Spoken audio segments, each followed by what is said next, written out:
بسم الله الرحمن الرحيم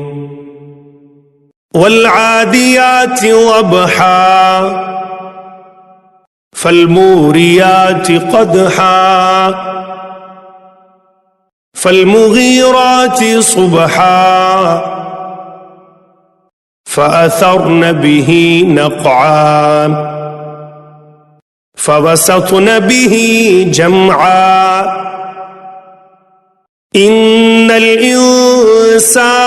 لربه لكنود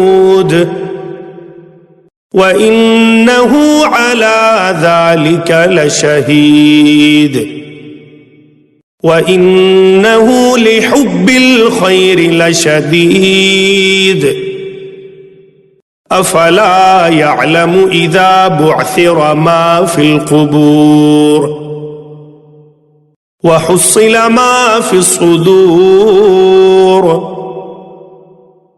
إن ربهم بهم يومئذ لخبير.